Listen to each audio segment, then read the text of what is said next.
नमस्कार, news one India देख रहे हैं आप और मैं हूं आपके साथ कोमल गंगवार। खबरों की शुरुआत करेंगे। मुख्यमंत्री भूपेश बघेल ने कोरिया जिले की सौगात दी है। जी हां, कोरिया जिले को सौगात दी है। 212 करोड़ रुपए की लागत से यहां पर काम किए जाएंगे। तो 210 कार्य कृषि महाविद्यालय भवन, नव निर्मित पॉलिटेक्निक भवन का निर्माण किया जाएगा। यहाँ पर लोकार्पण किया जाएगा। वहीं चिरमिरी के शासकीय अंग्रेजी माध्यम स्कूल भवन का लोकार्पण किया। तो 107 करोड़ रुपए की लागत से 15 सड़कों का किया जाएगा निर्माण। वायरोलॉजी लैब, बुधरा नदी पर उच्च स्तरीय पुल का भूमि पूजन भी किया जाएगा। तो सीएम बघेल ने कोरिया जिले को सौगात दी है।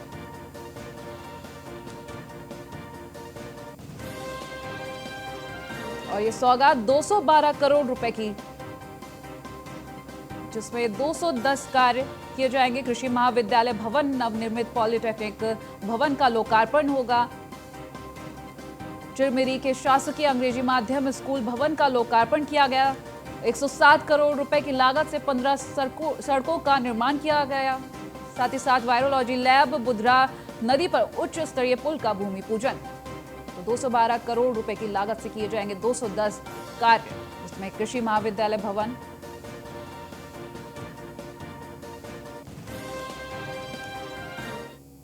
मंदसौर में जेपी नड्डा के काफिले पर हमले से गरमाई राजनीति। जी हां, बीजेपी कार्यकर्ताओं ने ममता बनर्जी का पुतला फूंका है।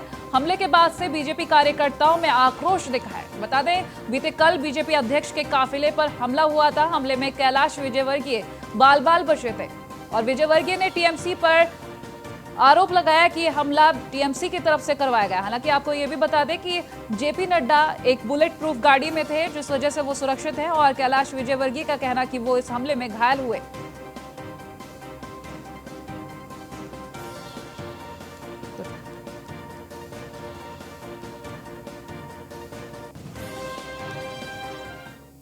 मुंबई में कोरोना को लेकर सरकार लगा सकती है कर्फ्यू। नाइट क्लब, पब पर भी कर्फ्यू लग सकता है। कर्फ्यू लगाने के लिए सरकार विचार कर रही है। अगर लोग नहीं मानेंगे तो ये निर्णय लिया जा सकता है। मंत्री असलम शेख ने लोगों से अपील की है कि कोरोना काल में कुछ दिन अपने आप को संभालो।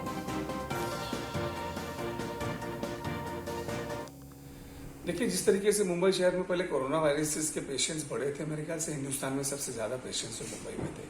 मुंबई को हमने पूरी तरीके से कंट्रोल किया है, नियंत्रण किया गया है।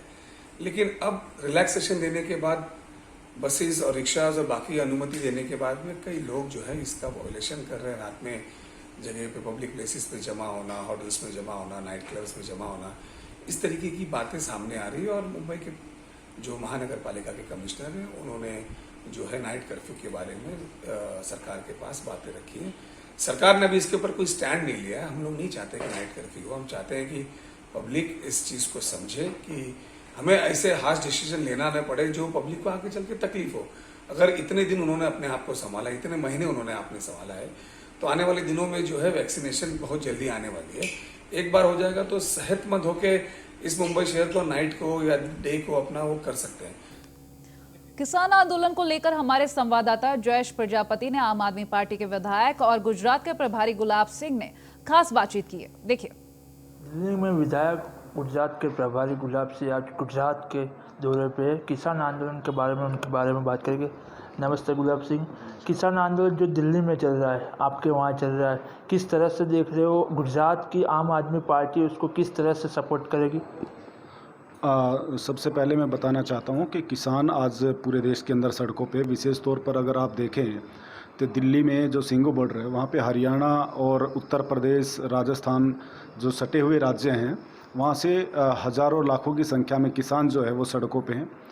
अभी मैं देख रहा था टीवी के ऊपर कि 15 में से करीबन 12 मांग जो है वो मानने को तैयार है केंद्र सरकार। लेकिन मैं हैरान हूँ कि भाई इसका मतलब 15 में से 12 मांगे अगर आप मान रहे हो, इसका मतलब आपके बिल में त्रुटि है। आपको मतलब आपकी ईगो पर हैं, आपको ये बिल्कुल चिंता नहीं है कि किसान सड़कों पे है। इतनी भरी ठंड के अंदर किसान सड़कों पे हैं। जहाँ तक आम आदमी पार्टी गुजरात प्रदेश की बात है, तो मैं गुजरात प्रदेश के अंदर पहले भी 2 साल काम कर चुका और पुनः मुझे पार्टी की तरफ से एक जिम्मेवारी दी गई और मैं यहाँ पर पार्टी को मजबूत करने के लिए काम कर रहा हूँ। पीछे 8 तारीख को आम आदमी पार्टी ने पूरे प्रदेश के अंदर जगह जगह पर किसानों के समर्थन में प्रोटेस्ट किया था। हमारे कार्यकर्ताओं को गिरफ्तार किया गया गुजरात पुलिस द्वारा। हमें उससे गिरफ्तारी से कोई डरने की बात ज़रूरत नहीं है, लेकिन आने वाले समय में जैसे कि आपने देखा कि किसानों ने अनाउंसमेंट किया है कि आने वाले समय में जो मज़दूर संगठन है वो भी किसानों के साथ खड़े होंगे। अगर केंद्र सरकार ने इस बिल को वापस नहीं लिया तो आम आदमी पार्टी पूरे गुजरात प्रदेश के अंदर हर ज़िले के अंदर किसानों के समर्थन में खड़े होंगे, अपने गिरफ्तारियां देंगे और चाहे लाठी चले चाहे डंडे चले, कुछ भी हो जाए अपनी जान दे देंगे, लेकिन किसानों के साथ आम आदमी पार्टी का एक एक कार्यकर्ता खड़ा होगा। ये बिल में सुधार लाने की बात बीजेपी सरकार कर रही है, तो कहीं ना कहीं आपको लग रहा है कि बिल में खामी है? देखिए, निश्चित तौर पर किसान संगठन के सभी जो नेता हैं उन्होंने मीटिंग्स की है और लगातार 3-4 मीटिंग्स असफल रही है। और जो बिल है उस बिल के अंदर जो मोटी मोटी खामी एमएसपी, एक बात आप बताइएगा कि आप वर्बली तौर पर बार बार कह रहे हैं कि एमएसपी की गारंटी, इस बात को आप रिटर्न में देने में आपको क्या दिक्कत है? सरकार इसको रिटर्न में देने को तैयार नहीं है। सिर्फ वर्बली बोलने से कुछ नहीं होगा। इस बिल को रद्द करना चाहिए और किसानों को किसानों के साथ बैठ के सरकार एक नया बिल लेकर आए। इसमें अमेंडमेंट करने से भी कुछ होने वाला नहीं है। इस बिल को टोटली निरस्त करना चाहिए, ख़त्म करना चाहिए। ये तो थी किसानों की बात, पर आप अभी लोकल चुनाव आने वाला है, गुजरात में विधानसभा चुनाव आने वाले, क्या पंजाब की तरह गुजरात में भी आपके विधायक होंगे कि नहीं? देखिए, अभी हम बहुत छोटी पार्टी हैं और बहुत मेहनत करने की ज़रूरत पूरे गुजरात प्रदेश में संगठन को लेकर है, निश्चित तौर पर है। और उसके लिए आम आदमी पार्टी पूरे दिन रात मेहनत गुजरात के अंदर कर रही है, सभी कार्यकर्ता लगे हुए हैं। और आने वाले 2022 का चुनाव तो बहुत दूर है, अभी लोकल बॉडी का चुनाव यहाँ पर है, यहाँ पर तालुका पंचायत का है, निगम का चुनाव है, महानगर पालिका का चुनाव है। उसको लेकर आम आदमी पार्टी निश्चित तौर पर ये आगामी चुनाव यहाँ पर गुजरात के अंदर लड़ने जा रही है। तो ये थे विधायक गुलाब सिंह, उनका कहने का मतलब था कि किसानों के लिए जो बिल मांग है वो पूरी की जाए और आने वाले दिनों में आम आदमी पार्टी गुजरात में बड़े जोर शोर के साथ एंट्री मारेगी। अहमदाबाद से जयेश प्रजापति, न्यूज़ 1 इंडिया। और अगली खबर सूरत से, जहां मौसम का मिजाज बदलता नजर आ रहा है। जी हां, शहर भर में भारी बारिश के आसार लग रहे हैं। रात भर शहर और जिले में हल्की बारिश और बारिश के बाद शहर में ठंड पड़ी।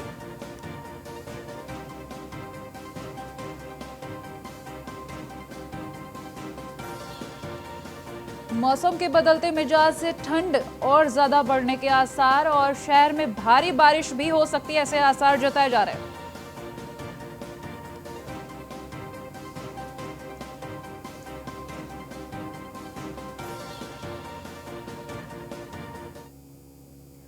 छत्तीसगढ़ कर्मचारी अधिकारी फेडरेशन के बैनर तले आज 50 संगठनों ने बलरामपुर जिला मुख्यालय में अपनी 14 सूत्रीय मांगों को लेकर धरना प्रदर्शन किया और अपनी मांगों के संबंध में मुख्यमंत्री के नाम बलरामपुर कलेक्टर को ज्ञापन भी सौंपा है। जिला संयोजक MS आजाद ने बताया कि कर्मचारी अधिकारियों की लंबित मांगों के निराकरण नहीं होने से आंदोलन कर रहे हैं। उन्होंने कहा कि हमारी 14 सूत्रीय मांगे हैं जिसके लिए हम हर लड़ाई लड़ने को तैयार हैं और अब जब हमारी मांग पूरी नहीं होती तब तक लड़ाई लड़ते रहेंगे। साथ ही कहा कि छत्तीसगढ़ कर्मचारी अधिकारी फेडरेशन ने अपनी मांगों को लेकर राज्य शासन को समय समय पर ज्ञापन देकर निराकरण के लिए अनुरोध किया था, लेकिन निराकरण की कार्रवाई नहीं होने के कारण कर्मचारी अधिकारी अब आक्रोशित हैं।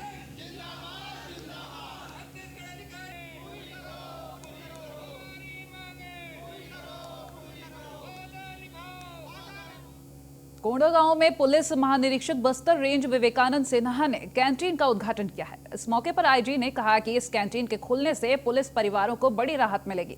पुलिस विभाग के जो कर्मचारी दूर दराज इलाकों में ड्यूटी करते हैं उनके परिजन यहां से कम दर पर सामान खरीद सकेंगे। साथ ही दूरस्थ स्थानों और कैंपों में तैनात जवान अपनी जरूरत की वस्तुओं को जिला मुख्यालय में स्थित कैंटीन इंचार्ज को नोट करवाएंगे और सामग्री एक निश्चित तिथि पर उन तक पहुंचा दी जाएगी, जिसका भुगतान सामान मिलने के बाद ही उन्हें करना होगा।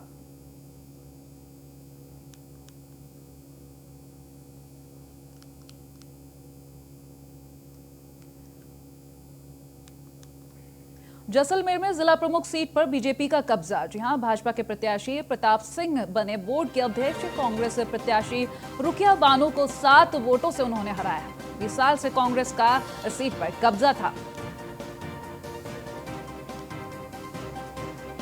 तो भाजपा प्रत्याशी प्रताप सिंह ने कांग्रेस प्रत्याशी रुकिया बानो को हराया है। बता दें 7 वोटों से इन्हें हराया है। 20 सालों से यहां पर कांग्रेस का कब्जा था।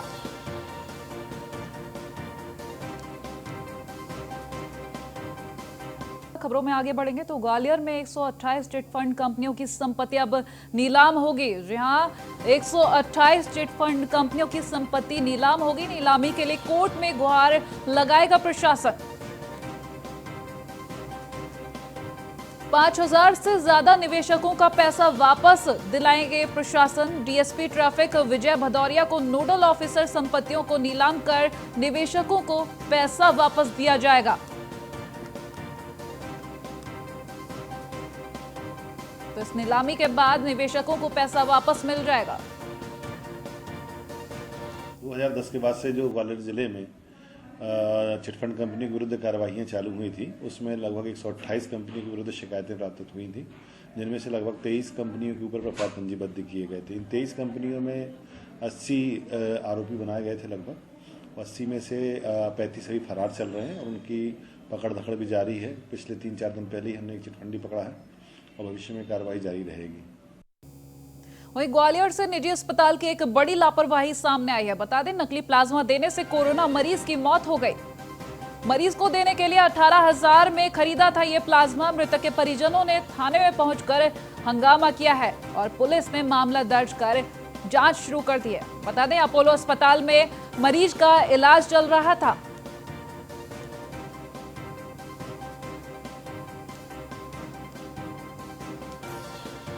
तो कोरोना मरीज की नकली प्लाज्मा देने की वजह से मौत हो गई।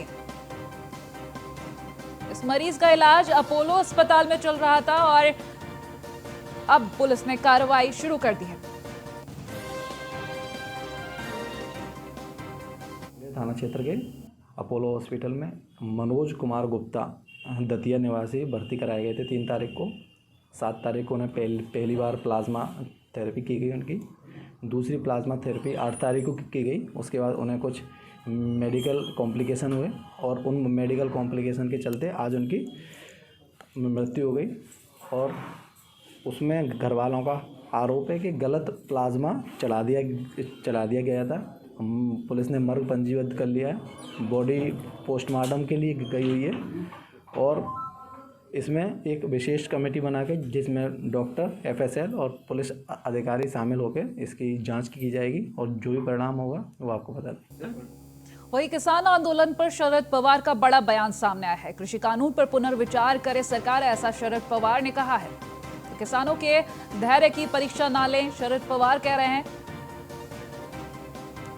साथ ही उन्होंने ये भी कहा कि सरकार ने कृषि कानूनों को संसद से जल्दबाजी में पारित किया है।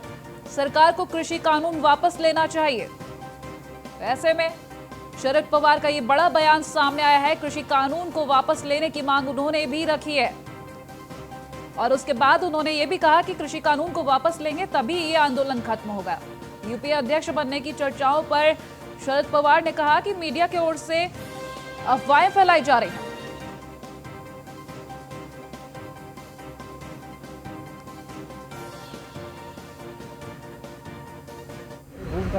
त्याच्यामध्ये मुख्यतः ही जी 3 बिलाच्या संबंधीची आहे, या तिन्ही बिलाच्या संबंधी पार्लमेंटमध्ये ज्यावेळेला ही बिलं आली त्यावेळेला सगळ्यांच्या वतीनं सांगण्यात आलं की घाईघाईने एवढ्या महत्त्वाचे 3 कायदे चर्चा जवळपास न करता, जो काही चर्चेला वेळ दिला तो नाममात्र दिला, चर्चा न करता मंजूर करणं हे आज जरी तुम्हाला शक्य असलं तर उद्याच्या त्याची प्रतिक्रिया शेतकऱ्यांच्याकडनं निघाल्याशिवाय राहणार नाही. म्हणून तुम्ही असं घाईने हे करू नका. पण ही विरोधकांची सूचना अजिबात मानली नाही आणि तिन्ही कायदे अक्षरशः 15-20 मिनिटात ते मंजूर करून घेतले. बालाघाट का बहर आदिवासी बाहुल्य क्षेत्र में बैगा जनजाति की अनूठी परंपरा है, जहां बैगा जनजाति के लोग मांदर की थाप पर थिरकते हैं, नए जीवन साथी की तलाश करते हैं। दिवाली के बाद इस परंपरा का आयोजन किया जाता है। इस दौरान वो अपना सामाजिक स्तर पर मनोरंजन के साथ अपने नए जीवन साथी का भी उसी दौरान तलाश करते हैं। उसके बाद वो आपस में दाम्पत्य जीवन के रूप में जुड़कर वैवाहिक आयोजन करते हैं और ये परंपरा जिले में काफी ज्यादा चर्चित है।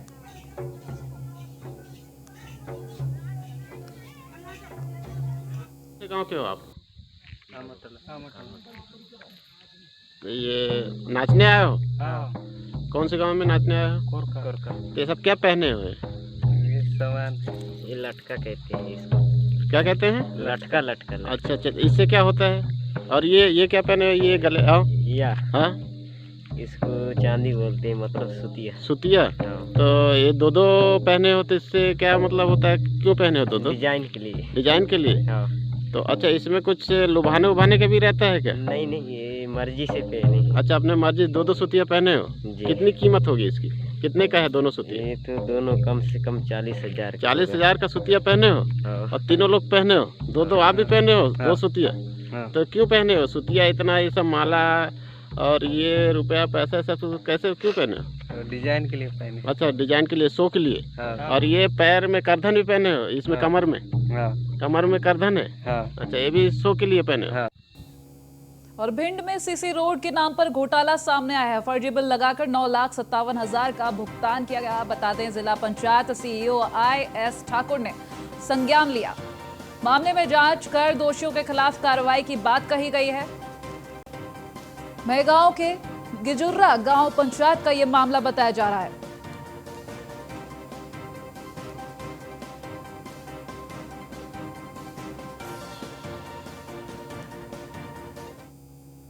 मुंबई में जेपी नड्डा के काफिले पर हमले से गरमाई राजनीति। घाटकोपर में बीजेपी कार्यकर्ताओं ने मोर्चा निकाला है। बीजेपी विधायक राम कदम के नेतृत्व में यह प्रदर्शन किया गया। बता दें, ममता बनर्जी के खिलाफ बीजेपी कार्यकर्ताओं ने जमकर इस दौरान नारेबाजी भी की है।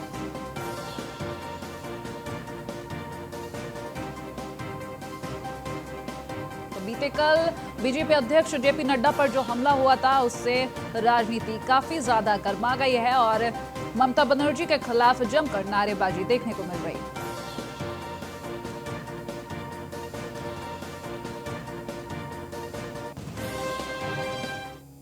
और इसी के साथ इस बुलेटिन में इतना ही। देखते रहिए न्यूज़ 1 इंडिया। नमस्कार।